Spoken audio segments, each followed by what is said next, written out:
Hello guys, welcome to my YouTube channel motion study. दोस्तों, आज के इस वीडियो के अंदर हम लोग बात करने वाले हैं एक मोस्ट इम्पॉर्टेंट टॉपिक के बारे में, जिसका नाम है वाच्य। इसके द्वारा हम ये समझेंगे इस पूरी वीडियो के अंदर कि वाच्य को किस तरह से हम याद करें। एक ऐसी ट्रिक बताऊंगा आपको जिससे आप जो वाच्य का जो परिवर्तन है, कृतवाच्य से कर्मवाच्य, कर्मवाच्य से भाववाच्य, भाववाच्य से कर्मवाच्य, इसे आप बिल्कुल 1 मिनट में कर लोगे। यानी 4 नंबर का जो हमारा सीबीएसई बोर्ड एग्जाम के अंदर आने वाला है 29 तारीख को, वो आपका पूरा जो है वो सिक्योर हो जाएगा। तो चलिए दोस्तों, बिना किसी देरी के हम लोग इस वीडियो को शुरू कर लेते हैं। वाच्य को सीखने से पहले, इसके परिवर्तन को सीखने से पहले आप लोगों को ज़रूरी है कि आप लोग इसके मीनिंग को समझें, क्योंकि आप लोग जब इसके मीनिंग को डीपली समझ लोगे तो किसी भी टाइप का अगर उसे परिवर्तन करना है तो बहुत ही ईजिली कर सकते हो। बहुत बच्चों को पता नहीं है, बता दूं, वाच्य को इंग्लिश में वॉइस बोला जाता है। कई बच्चे वॉइस को तो समझते हैं, वॉइस कर लेते हैं इंग्लिश में, लेकिन उन्हें हिंदी में वाच्य करने में बहुत ज़्यादा दिक्कत होती है। तो इस वीडियो के अंदर कंप्लीटली हम इसी के बारे में बात करने वाले हैं। सबसे पहले हम ये देखेंगे कि वाच्य की मीनिंग क्या होती है। क्रिया के जिस रूप से पता चले कि वाक्य में कर्ता, कर्म या भाव की प्रधानता है, वही वाच्य होती है। समझाता हूं मैं। कोई क्रिया हो रही है, यानी कोई काम हो रहा है, उसमें हमें ये पता चले कि वो काम कर्ता के कारण हो रहा है, कर्म के कारण हो रहा है या भाव के कारण हो रहा है। कर्ता यानी जो कर रहा है, कर्म यानी उसमें क्या काम हो रहा है, भाव यानी किस भाव से हो रहा है। यानी कोई काम हो रहा है, उसके अंदर कर्ता की वजह से कोई चेंजमेंट है, कर्म की वजह से कोई चेंजमेंट है या भाव की वजह से कोई चेंजमेंट है, वही होता है हमारा वाच्य। जैसे ये एग्जाम्पल है हमारे पास, राम स्कूल जाता है। इसके अंदर जो काम हो रहा है, क्या काम हो रहा है, स्कूल जाने का काम हो रहा है। तो यहाँ पे जो जाता है वो राम की वजह से है। राम स्कूल जाता है, राम स्कूल जाती है नहीं होता, क्योंकि राम जो है वो पुल्लिंग है। पुल्लिंग के अकॉर्डिंग हमारा जो कर्ता की वजह से हमारा जो क्रिया हुआ का काम हुआ है, यानी जो क्रिया हो रही है वो कर्म जो हमारा कर्ता है उसके कारण हो रही है। ठीक है।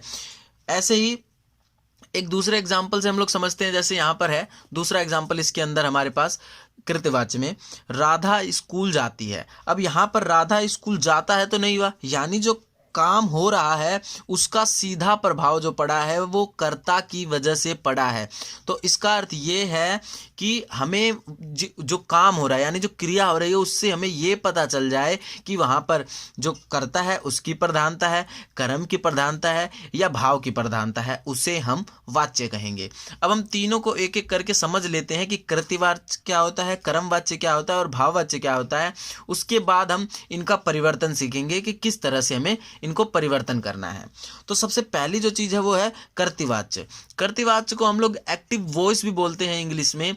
जब वाक्य की क्रिया कर्ता के अनुसार हो तब कर्तृवाच्य होता है। यानी जैसे अभी मैंने समझाया कि जो हमारा काम हो रहा है, यानी जो क्रिया हो रही है, उसके अंदर जब कर्ता का मेन रोल होता है, कर्ता की वजह से ही क्रिया काम करती है, तब हमारा कर्तृवाच्य होता है। जैसे इसमें और इसमें दोनों एग्जाम्पल में मैंने समझाया कि राम और राधा की वजह से ही जाता और जाती आई है। इसका मतलब अगर यहाँ पर राम है तो यहाँ जाता जो क्रिया आई है, यहाँ पे राधा है तो क्रिया आई है, यानी जो क्रिया हो रही है वो कर्म से रिलेटेड है, तब वो कर्तृवाच्य है।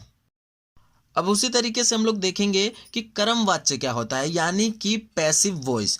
पैसिव वॉइस को करने से पहले मैं एक चीज बता देता हूं, एक ट्रिक बता देता हूं कि लगभग कर्मवाच्य जो होता है इसमें हम द्वारा शब्द का प्रयोग करते हैं। जैसे हम लोग इंग्लिश में बहुत सारे यूज करते हैं कि Ram is going to school, ठीक है। तो या हम उसको जब पैसिव वॉइस में चेंज करते हैं, जैसे हिंदी में हो गया राम स्कूल जाता है, राम के द्वारा स्कूल जाया जाता है, तो हम अधिकतर जो कर्मवाच्य होता है उसमें द्वारा शब्द का प्रयोग करते हैं। ये दिमाग में बिठा लो। तो कर्मवाच्य क्या है, जिस तरह से जब हमारा वाक्य में जो काम हो रहा है, यानी जो क्रिया हो रही है, उसमें कर्म की प्रधानता हो। जैसे अभी हमने ऊपर पढ़ा कर्तृवाच्य में जब क्रिया हो रही है उसमें कर्ता की प्रधानता है, उसी तरह जब क्रिया हो रही है उसमें कर्म की प्रधानता हो, तब वो कर्मवाच्य होता है। जैसे मैं ये एग्जांपल लेता हूँ, राम के द्वारा पुस्तक पढ़ी जाती है। अब जैसे कि हमने पढ़ा राम है पुल्लिंग, उसके अकॉर्डिंग यानी हम कर्ता के अकॉर्डिंग अगर अपने काम को देखेंगे तो यहाँ पर जाता आना चाहिए। जैसे कि पहले आया राम स्कूल जाता है, लेकिन राम जब आया यहाँ पर तो यहाँ पर जाती आ गया। इसका अर्थ ये है कि जो हमारा क्रिया के ऊपर जो प्रभाव आया है वो आया है हमारा कर्म के अकॉर्डिंग, यानी जो कर्म हो रहा है वो पुस्तक पढ़ने का हो रहा है, यानी जब पढ़ी जा रही है, यानी पढ़ी जो स्त्रीलिंग है उसके अकॉर्डिंग हमारी क्रिया सेटल हो गई है। यानी जब हमारी क्रिया कर्म के अनुसार काम करना शुरू कर दे तब वो कर्मवाच्य होती है। जैसे यहाँ पर देख लिया हमने, राम के द्वारा पुस्तक पढ़ी जाती है, ठीक है। उसके बाद हम लोग देखेंगे भाववाच्य, सेम टू सेम, जैसे कि कर्तृवाच्य और कर्मवाच्य समझ में आ गया, कर्मवाच्य में द्वारा शब्द का प्रयोग होता है, उसी तरह से भाववाच्य को हम लोग नकारात्मक वाक्य भी बोलते हैं। इसके अंदर हम लोग नेगेटिव यानी नहीं शब्द का प्रयोग करते हैं नियरली सब में, और से शब्द का प्रयोग किया जाता है। जैसे हमने कर्मवाच्य के अंदर प्रयोग किया है द्वारा शब्द का प्रयोग, उसी तरह से भाववाच्य के अंदर हम लोग नकारात्मक होगा, ये नेगेटिव वाक्य होता है, और से का प्रयोग किया जाता है। ऐसे ही जब वाक्य में, यानी जब वाक्य की क्रिया में, यानी जब वाक्य जो हो रहा है, जो काम हो रहा है उसके अंदर भाव की प्रधानता हो तब वो भाववाच्य होता है। जैसे देखो, राम से पढ़ा नहीं जाता, अब जैसे राम से पढ़ा नहीं जाता, अब इसके अंदर क्या आ गया, देखो नेगेटिव भी आ गई और से भी आ गया, यानी उसके अंदर की उसके भाव को बताया जा रहा है कि भाई उससे पढ़ा नहीं जा रहा, तो इससे पता चलता है कि उसके भाव के बारे में हम लोग बात कर रहे हैं। अब हम लोग आगे देख लेते हैं, जो मेन चीज है, इन तीनों को पढ़ने के बाद अब हम इसे परिवर्तन कैसे करेंगे, क्योंकि जो एग्जाम के अंदर आएगा मेन वो परिवर्तन करने का ही आएगा। तो मैं अब आगे समझा देता हूं कि किस तरह से आप लोगों को उसे परिवर्तन करना है। अब देख लो, यहाँ पर मेरे पास 4 एग्जाम्पल हैं, और 4 एग्जाम्पल हैं वो चारों अलग अलग चीज़ों में मैंने परिवर्तन किया है और आपको मैं ये समझाने वाला हूँ। अब देखो, सीता स्कूल जाती है, सिंपल, सीता यानी कर्मवाच्य है, ये कृतिवाच्य है, क्योंकि सीता जो है कर्ता है, कर्ता के द्वारा जो क्रिया है उसके ऊपर प्रभाव आया है। सीता हमारी क्या हो गई, कर्ता, और उसके साथ जो हमारा काम हुआ है उसके ऊपर प्रभाव आया है, यानी सीता स्कूल जाती है। अब कोई इसे कह दे कि इसको कर्तृवाच्य को हमें कर्मवाच्य में चेंज करना है, इसका अर्थ ये है कि हमें नियरली द्वारा शब्द का प्रयोग करके इसे चेंज करना है। यानी सीता स्कूल जाती है, काम क्या हो रहा है, स्कूल जाने का। अब जो जाने का काम हो रहा है उसे हमें कर्म के अनुसार चेंज करना है, यानी कर्म क्या हो रहा है, सीता द्वारा स्कूल जाया जाता है, जाया जाता है, जाने का काम हो रहा है, स्कूल जाने का काम हो रहा है। अब जो कर्म है उसके अकॉर्डिंग हमने जो क्रिया है उसको चेंज कर दिया। सेकंड है हमारा, मेरे द्वारा समय की पाबंदी पर निबंध लिखा गया। अब देखो, मेरे द्वारा, अब आपको ये अगर नहीं याद, अगर पेपर में आ जाइए, वैसे सैंपल पेपर का है ये और ये वाला, जो हमारा सीबीएसई सैंपल पेपर इस साल आया है उसमें से मैंने इन दोनों को लिया है। जैसे देखो, मेरे द्वारा समय की पाबंदी पर निबंध लिखा गया, अब द्वारा आ गया तो इससे आप लोग समझ सकते हो कि ये कर्मवाच्य है। अब इसे हमें कर्तृवाच्य में चेंज करना है। कर्तृवाच्य में सिंपल आप लोगों को पता है, एक तरह से एक्टिव वॉइस होता है, यानी सिंपल होता है। तो इसमें क्या है, मेरे द्वारा समय की पाबंदी पर निबंध लिखा गया। अब हमें इसमें क्या करना है, मैंने समय की पाबंदी पर निबंध लिखा, यानी मैंने के अनुसार लिखा आ गया इसके अंदर, यानी जो हमारा कर्म हो रहा है, नहीं, जो हमारा क्रिया हो रही है वो किसके अकॉर्डिंग हुई है, कर्ता के कारण हुई है। ऐसे ही थर्ड है, पक्षी बाग छोड़कर नहीं उड़े। इसमें देखो नहीं भी आ गया तो इससे हमें ये भी पता चल गया कि ये भाववाच्य है, लेकिन इसे हमें भाव में चेंज करना है।